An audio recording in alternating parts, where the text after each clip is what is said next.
Welcome back to another episode of Innovation Alley. We're your hosts. I'm TowelManPurple, I'm Bjorn. and today we're going to go over our own version of Challenger style decks. But before we do that, as we always do on our intro, make sure you smash that like button, subscribe to the channel down below so you can stay up to date on all the content. Yeah, all the content being every Tuesday, every Friday, new Innovation Alley with me and Tallman Purple here. Ding! All right, so moving along, what I have brought to the table today is Ruby Steel locations. All right, we have 16 of them as you see here. Four That's Jolly crazy. Roger, four Sugar Rush Speedway, four Nottingham, and four Seven Dwarfs Mine. Why so many locations though? Well, because we have our boy, Your John boy, Silver. John Silver, of course. I mean, He's a good one. he's great. If you have a lot of locations, he goes crazy. Yep, and our locations only cost one and two. So they're Mm. very cheap, very effective. Spam him. Like Tafita obviously is really good synergy with Sugar Rush. Mm? Let's see, Calhoun, Doc, and Mm-hmm. Happy really good synergy with Seven Dwarf Mine.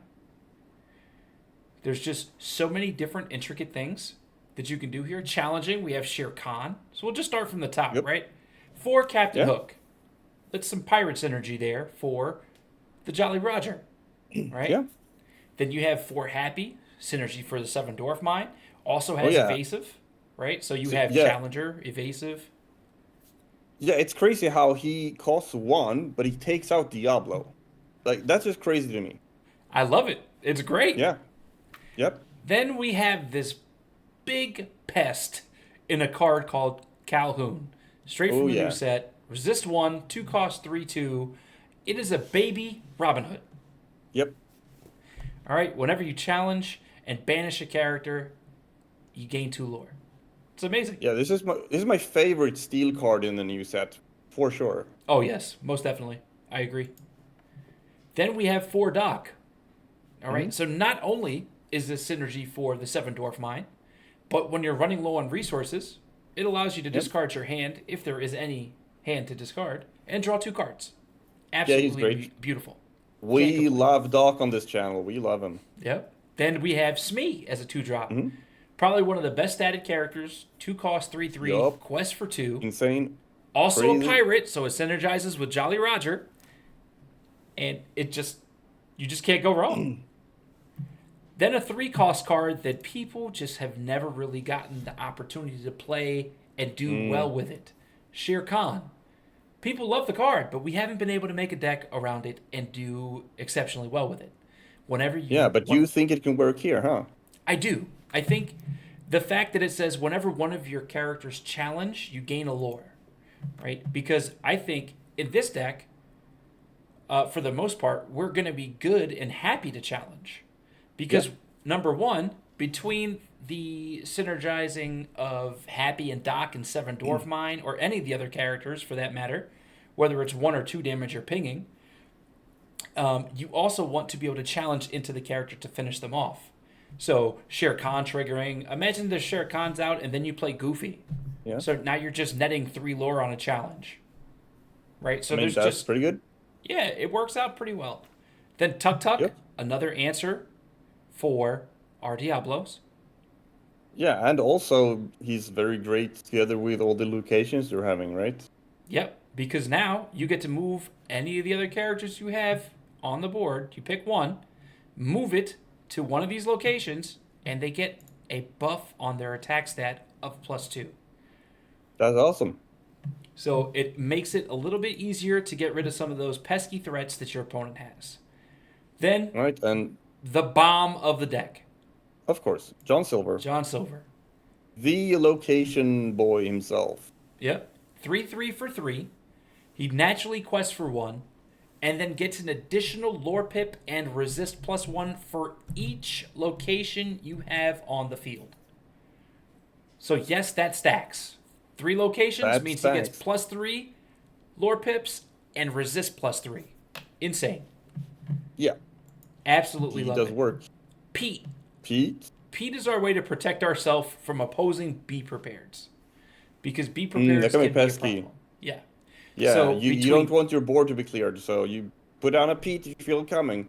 right. So between Absolutely. Pete and the two steel locations that can also net lore passively, those are the kind of like your B prep saviors. Super Goof, obviously, Oh it yeah. challenges, gains lore naturally just from challenging. It has Yep. rush, 4 toughness. Amazing. Can't complain about the card at all. And to finish it up with Tafita, who just naturally can move to a location and net 2 lore just for moving. Yeah, you have a lot of locations, so she's only always gonna get that like 2 lore from nowhere. That's awesome. Yep, pretty fun there. That wraps up our full 60. We have the Jolly Roger, which allows the pirates to move there for free, and Hmm? characters there gain rush. Then we have the Sugar Rush Speedway, which people can go there for free. You can exert a character, deal 1 damage to themselves, and move them to a separate location. Then you have the Nottingham, which is just a vanilla, 6 willpower, 1 to move, 1 lore pip for 2. Yep, that's pretty good. And then the Seven Dwarf Mine, the best location in the deck, Ooh. that says during your turn for the first time when you move a character heal, it will deal 1 damage, but if it happened to be a knight character, it'll deal 2 instead. Also, Yep. 1 lore pip, 6 willpower. Once again, wrapping up the 60 cards in the deck, that is the Ruby Steel Locations Challenger lore deck.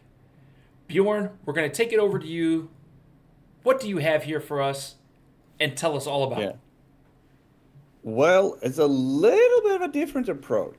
Um, and you might not realize first how effective this can actually be, because it looks a bit weird, right?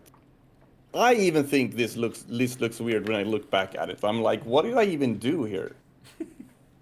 But trust me, right? I'm gonna go through it from the top, right? All right, talk to me. I For, see some yeah, weird cards at the beginning, so let me know what's yeah. going on. For 1-drops, we have Arthur and Felicia. They are, they have reckless, so they can't quest, but they're great at challenging, right? 2-3 is good stats. 3-1, also good.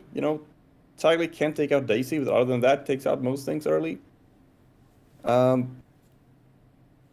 Tamago is either just an evasive, so she can take out other evasive stuff, like for example, if the opponent plays a turn 1 Pascal or Pegasus, she can take that out and survive, or if the opponent has a Diablo coming in, she trades with that. And later in the game, of course, you can pay 2 extra ink to use her ability. And you can very easily get a bunch of damage on an opposing character, and therefore get a bunch of lore, since you have so many challengers. It's very easy to get damage on the opponent. Yeah, she's a thief in the night, if have you. She could just Yeah, steal the game. yeah, exactly. She can gain 5 lore or something when you drop her down late game. Queen of Hearts also on 2, just because she's a 2/2 with rush, and I think that's pretty good. That makes us take out Daisy Duck if we have, like, for example, turn 1 Arthur, turn 2 Queen of Hearts. That's 4 attack right there. I'm interested in this next card here. Yeah, this is where the deck is interesting. Like the early cards are just there to like stall and give you some time. Right. Hera, 1/3 ward, quest for 2. So it's like not the best. Like what does that have to do with challenging? Nothing. However, your character's named Zeus gain ward, which is good. But most of all, your character's named Hercules gain evasive. We have a couple pretty good Hercules cards. Oh man, Zeus. So next on the list is the Zeus himself. Zeus, whenever this character challenges another character, he gets plus strength equal to the strength of chosen character this turn. The only downside is that he has 0 strength to begin with. So for example, if the opponent has a Maui, he can copy the Maui strength, or if you play out your own big characters, he can copy their strength. And of course, big downside is he costs 3, so even if you go first, he can get taken out by Brawl. However, remember, Hera gives Zeus ward. Zeus can now not be taken out by Brawl or Human Sisu or Medusa anymore. He's not protected from anything until he decides to quest or challenge, and that's awesome. That And makes that's him a why great card. she's the queen of the gods. Yeah, exactly. Like it alone, Zeus not great. If he has ward, oh boy, very good. Whole different ball game. Exactly. And then the 3-cost Hercules, it's just a 3/3 with rush. If anyone remembers the first chapter with Rafiki, Yep. this is just the same thing but in Ruby. And that I think that's good. 3/3/3 rush, and he can quest for 1. He doesn't even have reckless. He can quest for 1 if he needs to. And again, if you also have Hera, he gains evasive, meaning he can take out Diablo and survive, or he can, take out something and then he can't be hit back, so he gets to take out something else important the next turn. Yeah, that's pretty interesting. Ooh. Him, and I also have the Shere Khan, of course. I mean, Yeah. I debated not having it, but of course, every time you challenge, you gain 1 lore. It's hard to argue against that. I agree. Because we're doing so much challenging, we're gonna be getting a bunch of extra lore with this guy. Yep. Definitely. I wonder if they're going to ever errata this card for whenever a character challenges and just take out the other character. So you can get in challenging locations? Yeah. I don't know, man. Ooh. And Scar. Scar, he's another warded character, and he's a good challenger himself, I think, because you play him down and he has ward, so he can't be taken out until he exerts himself. And, with his 4 strength, he can take out something big, or you can make use of his ability. Whenever one of your characters challenges a damaged character, you may draw a card. Yep. And I'm going to have a bunch of damaged characters. Like, if your opponent has big characters themselves that are taking out your characters, when you take out that character in return, in revenge, then you get to draw a card as well if you put down Scar before you challenge. So I think that's pretty good, because, we need card draw. And same as you, of course, you have Super Goof. He just rush 2/4. When he challenges anything, he gains, you gain 2 lore. And that's just great. He can steal games or just be very annoying. Yep, that's for sure. Especially together with Shere Khan, I mean, you get even more lore, right? And Megara. First of all, Ward is so good. I love Ward. I think especially against Ruby decks and Steel decks as well, I guess. Ward is just really, really, really, really good because they can't be taken out by anything except like a Be Prepared.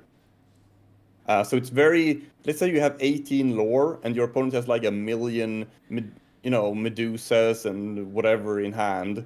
You play down something with Ward and they can't get rid of it unless they play Be Prepared or maybe Big C, so if it's a small character. So a 4/4 with Ward, that's a very good stats. Quest for 2, that's nice. Like we want some questers in the deck, just like the previous deck. Some cards were there because they were good questers. You want to mix questing and challenging in order to win on, quest when you can, challenge when you can. And whenever you play a character named Hercules, you may ready this character. So you can quest for 2, play a Hercules, quest for 2 again. So essentially, he quests for 4. That's relevant. And that's nuts. That's relevant. And speaking of because we have the 3-cost Hercules as mentioned before, and also this 5-cost Hercules, which is a 7/3. 7/3. He's bigger than Maui. That's called reckless. A castle killer. Yeah. Queen's Castle is 7 willpower. Hercules just, bam, takes that away. That's interesting. And again, he has evasive if you have Hera out. Yeah. And that's an everything killer. And when you play him, if you have Megara out, you basically gain 2 lore. Yeah. Banisher. It's an everything banisher. Mm-hmm. Yep. So Queen of Hearts, just to run it off, the big Queen of Hearts, we already have the small one. We can shift this, or we can just play it as it is. Like 5 isn't that big of a deal for us to pay. Whenever one of your characters challenges another character, you may draw a card. Just, again, more card draw. We want to draw cards so we can keep playing down more characters to challenge with. Yep. That's 52 characters, and we have 4 items. We have medallion weight. Exert pay 2, chosen character gets +2 strength this turn. Whenever they challenge another character this turn, you may draw a card. So again, first off, you gain more strength, so you can take out something even bigger, and you also get a card for it. Yeah, so I don't this see anything item wrong with that. That's great. Nope. Each item pays for itself. And we have Of course. one location here. We have 4 copies of Hidden Cove. Characters get +1 strength and +1 willpower while here, which is of course really good when you want to challenge a bunch of stuff, right? Willpower and strength is super important when Bjorn's you're playing challenging. locations. Yeah, like the rare Bjorn location play. But it really messes up the math. Your opponent is like, oh well, oh no, the Hercules can't challenge me here because then the Hercules also dies, and then you just put it, Right. it gets banished, and then you put Hercules on the Hidden Cove, and now Hercules doesn't get banished at all unless the opponent takes out the Hidden Cove. But if your opponent exerts a bunch of characters to take out your Hidden Cove, guess what your challenge deck can do? That's right, you can punish that by just challenging them. So overall, first glimpse, right? It looks like you took a whole bunch of draft trash, threw it together, and made something. But as you give your detailed explanation, and you take a little deeper dive look into what's going on here, there's a ton of synergy happening in this deck. Very intriguing. I'm actually wanting to play this. I want to try it out. It looks very, very fun. Yep. Yeah, man. Well, that's awesome. So that's probably going to wrap it up for us on this segment. So please, please, please, as we state at the end of every video, go ahead and drop that like. Make a comment on the video. Tell us what you do, what you don't like, if there's a card that you're impressed with, something you want to see us build around. All and any feedback is greatly appreciated. We do this for you guys, and we're so ever grateful. We thank you, and you guys have a great one until we see you on the next one.